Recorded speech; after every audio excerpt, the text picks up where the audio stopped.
ಅಗಾಡಿಗೆ ಹಾಕೋತಿಲ್ಲ, ಆ ಚಾಲೆಂಜ್ ತೆಗೆದುಕೊಳ್ತಕ್ಕಂಥ ಇದೂ ಇಲ್ಲ. ಆದ್ದರಿಂದ ಮಹಾರಾಷ್ಟ್ರದ ಇವತ್ತು ಸಹಿತ ಎಲ್ಲರೂ ಹೇಳ್ತಾ ಇರೋದು ಮಹಾಯುತಿ ಮುಂದಕ್ಕೆ ಬರುತ್ತೆ ಅಂತ ಹೇಳ್ಬಿಟ್ಟು. ಜಾರ್ಖಂಡ್ನಲ್ಲಿ ಕೂಡ ಬಿಜೆಪಿಗೆ ಮುನ್ನಡೆ ಈಗ ಬರ್ತಿರುವಂತಹ ಲೇಟೆಸ್ಟ್ ಇಂಡಿ ಮೈತ್ರಿಕೂಟ 3ರಲ್ಲಿ ಮುನ್ನಡೆಯನ್ನು ಕಾಯ್ದುಕೊಂಡಿದೆ. 81 ಕ್ಷೇತ್ರ ಇರುವಂತಹ ಜಾರ್ಖಂಡ್ನಲ್ಲಿ 42 ಯಾರು ಗಳಿಸ್ತಾರೆ ಅವರಿಗೆ ಸರ್ಕಾರ ಮಾಡೋದಕ್ಕೆ ಅಧಿಕಾರ ಕೊಟ್ಟ ಹಾಗೆ.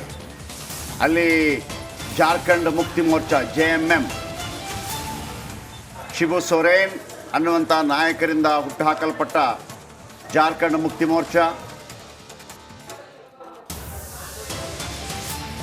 ಅಲ್ಲಿ ಹೇಮಂತ್ ಸೊರೇನ್ ಈಗಾಗಲೇ ಜೈಲಿಗೆ ಹೋಗಿ ಬಂದಿದ್ದಾರೆ. ಶಂಕರ್ ಶೆಟ್ಟರ್ ಅವರ ಪ್ರಕಾರ ಜೈಲಿಗೆ ಹೋಗಿ ಬಂದವರಿಗೆ ಲಾಭ. ನಾವು ಎಲ್ಲ ಹಿಸ್ಟ್ರಿ ಇತ್ತೀಚೆಗೆ ಜೈಲಿಗೆ ಹೋಗಿ ಯಾರು ಬಂದ್ರೆ ಅವರೆಲ್ಲ ಸಕ್ಸಸ್ ಆಗಿದ್ದಾರೆ. ಚಂದ್ರಬಾಬು ನಾಯ್ಡು, ನಮ್ಮ ಯಡಿಯೂರಪ್ಪನವರು, ಕೆಲವು ಉದಾಹರಣೆ ಇರಬಹುದು ಹೊರತಾಗಿ, ಆದ್ರೆ ಅದು ನೆಗೆಟಿವ್ ಟ್ರೆಂಡ್. ಹೋಗ್ತಾರಲ್ಲ ಅಂತ ನೆಕ್ಸ್ಟ್ ಕೇಜ್ರಿವಾಲ್ ಜನವರಿಯಲ್ಲಿ ನಾವು ಟೆಸ್ಟ್ ಮಾಡಬೇಕು. ಜನವರಿಯಲ್ಲಿ ಡೆಲ್ಲಿ ಎಲೆಕ್ಷನ್ ಅದು ಕೇಜ್ರಿವಾಲ್ ಅಂತ ಏನು ನೋಡ್ಬೇಕು. 10 ವರ್ಷದ ಹಿಂದೆ ಕೂಡ ನಡೆದಿತ್ತು. ದರ್ಶನ್ ಅವರು ಜೈಲಿಗೆ ಹೋದಾಗ ಆರಂಭದಲ್ಲೇ ಅಂದ್ರೆ ಅವರ 2011ರಲ್ಲಿ ಹೋಗಿರ್ತಾರಲ್ವಾ, ಅಲ್ಲಿ ಅವರಿಗೆ ಕಟ್ಟ ಸುಬ್ರಹ್ಮಣ್ಯ ನಾಯ್ಡು ಅವರ ಮಗ ಕಟ್ಟ ಜಗದೀಶ್ ಅವರು ಸಿಗ್ತಾರಂತೆ ಅಲ್ಲಿ ಸೆಲ್ಮೆಟ್ ಆಗಿ. ಆಗ ಅವ್ರು ಹೇಳ್ತಾರಂತೆ, ನೋಡಿ ನೀವು ಜೈಲಿಗೆ ಬಂದಿದ್ದೀರಿ, ಜೈಲಿಗೆ ಬಂದು ಹೊರಗೆ ಹೋಗೋದು ಅಂದ್ರೆ ಭಯಂಕರ, ನಿಮ್ಮೆಲ್ಲ ಶನಿ ಎಲ್ಲ ಹೋಯ್ತು ಆ ಥರ ಅನ್ನೋ ಕಾರಣಕ್ಕೆ. ಆಮೇಲೆ ಅಲ್ಲಿ ತನಕ ಅವ್ರು ದೊಡ್ಡ ಸ್ಟಾರ್ ಏನಾಗಿರಲಿಲ್ಲ. ಹೊರಗೆ ಬರ್ತಾರೆ, ಸಾರಥಿ ಸಿನಿಮಾ ರಿಲೀಸ್ ಆಗುತ್ತೆ, ಅದು ಸೂಪರ್ ಡೂಪರ್ ಹಿಟ್ ಆಗುತ್ತೆ, ಆ ನಂತರ ಅವರು ಚಾಲೆಂಜಿಂಗ್ ಸ್ಟಾರ್ ಆಗ್ತಾರೆ ಅಂತೇಳಿ. ಸೊ ಅದನ್ನ ಹೇಳಿದೆ ಅಷ್ಟೇ. ಹಾಗಂತ ಅದನ್ನೇ ಫಾಲೋ ಮಾಡಿ ಅದೃಷ್ಟ ಗಟ್ಟಿ ಆಗ್ಬೇಕಂತ ಜೈಲಿಗೆ ಹೋಗ್ಬೇಡಿ, ಮತ್ತೆ ಅದನ್ನ ಟ್ರೆಂಡ್ ಫಾಲೋ ಮಾಡ್ಕೊಂಡು. ಇನ್ವೇ ಈ ಚುನಾವಣೆ ಅಪ್ಡೇಟ್ ಕಡೆಗೆ ಮತ್ತೊಮ್ಮೆ ಕ್ವಿಕ್ ಆಗಿ ಗಮನ ಕೊಡೋದಾದ್ರೆ, ಸಂಡೂರಿನಲ್ಲಿ ನಿರಂತರವಾಗಿ ಮುನ್ನಡೆಯನ್ನ ಕಾಯ್ದುಕೊಂಡಿದ್ದಾರೆ ಅನ್ನಪೂರ್ಣ ತುಕಾರಾಮ್ ಅವರು. ಮುಂಚೆ ಮತಗಳಲ್ಲಿ ಅನ್ನಪೂರ್ಣ ತುಕಾರಾಮ್ ಅವರಿಗೆ 7 ಮತಗಳು, ಬಂಗಾರು ಹನುಮಂತು ಅವರಿಗೆ 6 ಮತಗಳು ಸದ್ಯಕ್ಕೆ ಲಭ್ಯವಾಗಿರೋದು.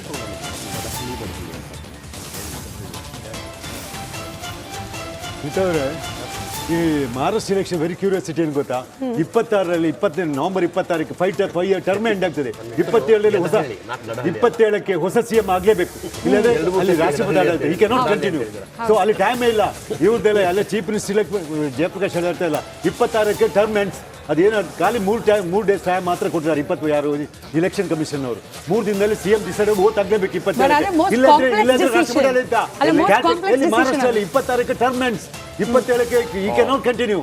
ಓನ್ಲಿ ನೆಕ್ಸ್ಟ್ ರಾಷ್ಟ್ರಪತಿ ಆಡಳಿತ 27ಕ್ಕೆ ಓಟ್ ತಗೊಳ್ಳೇಬೇಕು ನೆಕ್ಸ್ಟ್ CM, ಇಲ್ಲಾಂದ್ರೆ ರಾಷ್ಟ್ರಪತಿ ಆಡಳಿತ. This fellow completes 5 years term ಮುಗಿತದೆ. ಈ cannot go for the 27th. ಅಲ್ಲ ಅದು ಓಕೆ, ಕ್ಯಾಲ್ಕೇಕರ್ ಇಲ್ಲ. ಬಟ್ ನಿನ್ನೆಯಿಂದನೇ ರೆಸಾರ್ಟ್ ರಾಜಕೀಯ ಶುರು ಆಗಿದೆ. ಹೌದು, ಅದಕ್ಕೆ ರಿಸಲ್ಟ್ ಒಂದ್ಸಲ 24 ಗಂಟೆಯಲ್ಲಿ ಸರ್ಕಾರವನ್ನು ರಚಿಸ್ತಾರೆ, ಹೇಗೋ ಮಾಡಿ ಸರ್.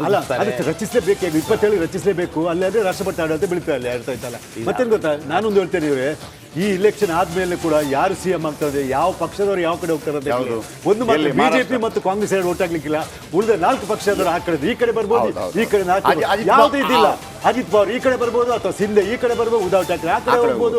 ಏನಾಗ್ಬೋದು ಇಲೆಕ್ಷನ್? ಓನ್ಲಿ ಅದು 2 ಕಡೆಯಲ್ಲಿ ಫರ್ಮ್ ಆಗಿ ಒಂದು ಪಿಲ್ಲರ್ ಆಗಿ ನಿಲ್ಲ ಅಂದ್ರೆ, ಒಂದು ಕಡೆಯಲ್ಲಿ ಬಿಜೆಪಿ, ಒಂದು ಕಡೆಯಲ್ಲಿ ಕಾಂಗ್ರೆಸ್. ಅವರಿಬ್ರು ಒಟ್ಟಾಗಲ್ಲ. ಉಳಿದ ಪಕ್ಷವರು CM ಕೊಡ್ತಂದ್ರೆ ಏನಾಗ್ತದೆ ಆಗ್ಬೋದು. ಕಳೆದ ಬಾರಿ ಶರದ್ ಪವಾರ್ NDA ಜೊತೆ ಹೋಗೋದಕ್ಕೆ ರೆಡಿ ಇದ್ರು ಸರ್, ಒಂದು ಮೀಟಿಂಗ್ ಆಗಿತ್ತು. ಅದು ಶರದ್ ಪವಾರ್ ಹೋಗ್ತಾರೆ. ಸೋ ಫಾರ್ ಈಸ್ ಸೆಕ್ಯುಲರ್ ಅಂತ ಐಡೆಂಟಿಫೈ ಮಾಡಿದ್ದಾರೆ.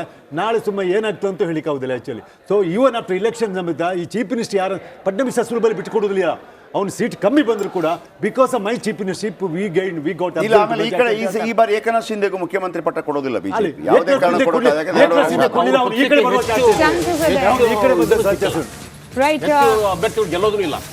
ಕುಮಾರಸ್ವಾಮಿ ಅವರು ಟಿವಿಯಲ್ಲಿ ಫಲಿತಾಂಶ ವೀಕ್ಷಣೆ ಮಾಡ್ತಾ ಇದ್ದಾರೆ. JP ನಗರದ ನಿವಾಸದಲ್ಲಿ ಕುಳಿತು ಟಿವಿ ಮೂಲಕ ಫಲಿತಾಂಶದ ವೀಕ್ಷಣೆ, ಅಂಚೆ ಮತ ಎಣಿಕೆ ಮಾಹಿತಿಯನ್ನ ಪಡ್ಕೊಂಡಿದ್ದಾರೆ ಕುಮಾರಸ್ವಾಮಿ ಅವರು.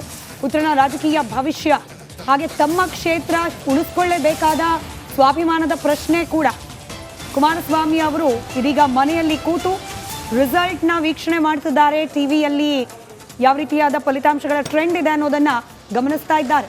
ಆದರೆ ಈ ಬಾರಿ ಮಾತ್ರ ನಿಖಿಲ್ ಇಳಿದಿರುವ ಅಖಾಡ ಇದೆಯಲ್ಲ, ಅದು ಸುಲಭದ ಅಖಾಡವಲ್ಲ. ನಮ್ಮ ಜೊತೆ ಗೆಸ್ಟ್ಗಳು ಕೂಡ ಬಂದಿದ್ದಾರೆ.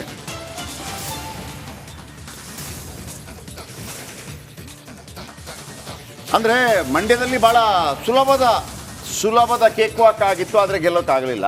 ರಾಮನಗರ ಭಾಳ ಸುಲಭವಾಗಿತ್ತು, ಗೆಲ್ಲೋಕ್ಕಾಗಲಿಲ್ಲ. ಆದರೆ ಈ ಅಖಾಡ ಇದೆಯಲ್ಲ, ಯಾರೂ ನಿರೀಕ್ಷೆ ಮಾಡಿರಲಿಲ್ಲ. ಯಾಕಂದರೆ ಒಂದು ಹೇಳಿಕೆಗಳು ಬರ್ತಾ ಇತ್ತು. ಇಲ್ಲ, ಯಾಕಂದರೆ ಅಲ್ಲಿ ಎಲ್ರಿಗೂ ಗೊತ್ತಿರೋ ಹಾಗೇನೆ ಅಲ್ಲಿ ಪಾರ್ಟಿ ಮುಖ್ಯ ಆಗೋದೇ ಇಲ್ಲ, ಅಲ್ಲಿ ವ್ಯಕ್ತಿ ಮುಖ್ಯ ಆಗುತ್ತೆ. ಒಬ್ಬರು ದೇವೇಗೌಡರು, ಇನ್ನೊಬ್ಬರು ಡಿ ಕೆ ಶಿವಕುಮಾರ್ ಬ್ರದರ್ಸು, ಇನ್ನೊಬ್ಬರು ಸಿ ಪಿ ಯೋಗೇಶ್ವರ್. ಸೊ ಅವರ ಮೇಲೇ ಅವಲಂಬಿತ ಆಗುತ್ತೆ. ಆದರೆ ವೀಕ್ಷಕರೇ, ಒಂದು ಭಾಳ ಕುತೂಹಲ ಮೂಡಿಸಿರುವಂಥದ್ದು, ನಾನು ನಿಮಗೆ ಇನ್ನೊಮ್ಮೆ ಅದರ ಒಂದು ಮ್ಯಾಥಮೆಟಿಕ್ಸ್ ಹೇಳ್ಬಿಡ್ತೀನಿ. 2023ರಲ್ಲಿ ಅಲ್ಲಿ ಚುನಾವಣೆ ಆಗುತ್ತೆ, ವಿಧಾನಸಭಾ ಚುನಾವಣೆ ಆಗುತ್ತೆ. ಕುಮಾರಸ್ವಾಮಿ ಅವರು JDSನಿಂದ, ಸಿ ಪಿ ಯೋಗೇಶ್ವರ್ BJPಯಿಂದ, ಇನ್ನೊಬ್ಬರು ಕಾಂಗ್ರೆಸ್ನಿಂದ ಕಣಕ್ಕಿಳಿತಾರೆ. ಕುಮಾರಸ್ವಾಮಿಗೆ 95,000 ಓಟು ಆದರೆ ಸಿ ಪಿ ಯೋಗೇಶ್ವರಿಗೆ 80,000 ಓಟು, ಕಾಂಗ್ರೆಸ್ಗೆ 15,000 ಓಟು. ಇಲ್ಲಿ ನೋಡಿ, 90,000, 95,000 ಮತ್ತು 80,000.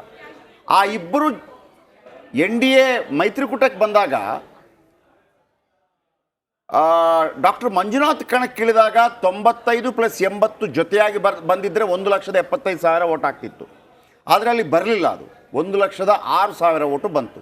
ಹಾಗಿದ್ದರೆ ಅವರಿಬ್ಬರ 65,000 ಓಟು ಎಲ್ಲಿ ಹೋಯಿತು ಅಂತ ಹೇಳಿದಾಗ, ಯಾವ ಕಾಂಗ್ರೆಸ್ಗೆ ವಿಧಾನಸಭಾ ಚುನಾವಣೆಯಲ್ಲಿ 15,000 ಬಂದಿತ್ತು, ಅದು 80,000 ಆಗಿತ್ತು. ಅದನ್ನು ಕಂಡೇ ಡಿ ಕೆ ಶಿವಕುಮಾರ್ ಹೇಳಿದ್ದು, ನಾನು ಇಲ್ಲಿ ಅಭ್ಯರ್ಥಿ ಅಂತ. ಹಾವೇರಿಯಲ್ಲಿ ಮತ ಎಣಿಕೆ ಕೇಂದ್ರದತ್ತ ಗುಂಪಾಗಿ ಜನ ಬರ್ತಿದ್ದಾರಂತೆ. ಕಾಲೇಜಿನ ಮುಂಭಾಗ, ಈ ಮತ ಎಣಿಕೆ ನಡೀತಿರುವ ಕಾಲೇಜಿನ ಮುಂಭಾಗದಲ್ಲಿ ಜನ ಜಮಾಯಿಸಿದ್ದಾರೆ. ಪೊಲೀಸರಿಗೆ ಅವ್ರನ್ನ ಕಂಟ್ರೋಲ್ ಮಾಡೋದು ಕೂಡ ಕಷ್ಟ ಆಗ್ತಾ ಇದೆ ಅಂತ ಹೇಳಿ. ಎನಿವೆ, ನಮ್ಮ ಜೊತೆಯಲ್ಲಿ ಬಿಜೆಪಿ ಶಾಸಕರಾದ CK ರಾಮಮೂರ್ತಿ ಅವರು ಜಾಯ್ನ್ ಆಗಿದ್ದಾರೆ, ಹಾಗೆ JDSನ ನರಸಿಂಹಮೂರ್ತಿ ಅವರು ಕೂಡ ಜಾಯ್ನ್ ಆಗಿದ್ದಾರೆ. ಧನ್ಯವಾದ ಕಾರ್ಯಕ್ರಮದಲ್ಲಿ ಭಾಗಿಯಾಗಿದ್ದಕ್ಕೆ. ರಾಮಮೂರ್ತಿ ಸರ್, 3ರಲ್ಲಿ ಎಷ್ಟು? ಡೈರೆಕ್ಟ್ ಪ್ರಶ್ನೆ, 3ರಲ್ಲಿ ಎಷ್ಟು ಬಿಜೆಪಿ ಅಥವಾ NDA? ಕರ್ನಾಟಕದಲ್ಲಿ ನಮ್ಮ ಸಮೀಕ್ಷೆ 3ಕ್ಕೆ 3 ಕೂಡ ಈ ಸಲ ನಾವು ಗೆಲ್ಲುವಂಥ ಪರಿಸ್ಥಿತಿ ಆಗಿದೆ. ಸಂಡೂರಿನಲ್ಲಿ ನಾವು ಇತಿಹಾಸದಲ್ಲಿ ಗೆದ್ದಿರಲಿಲ್ಲ.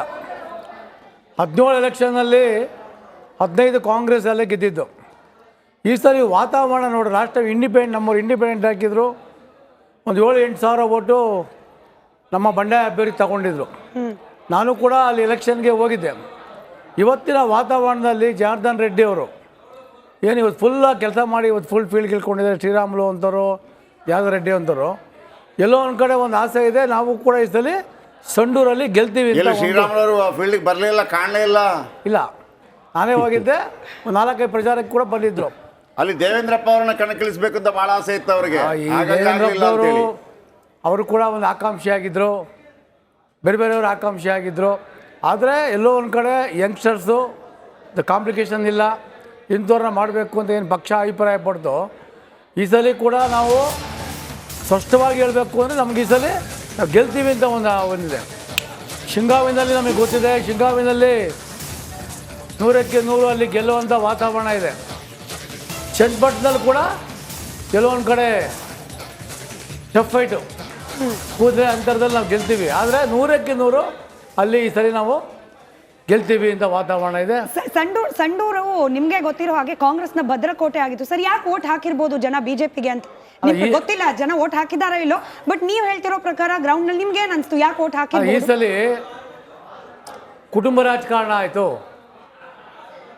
MP ಗೆ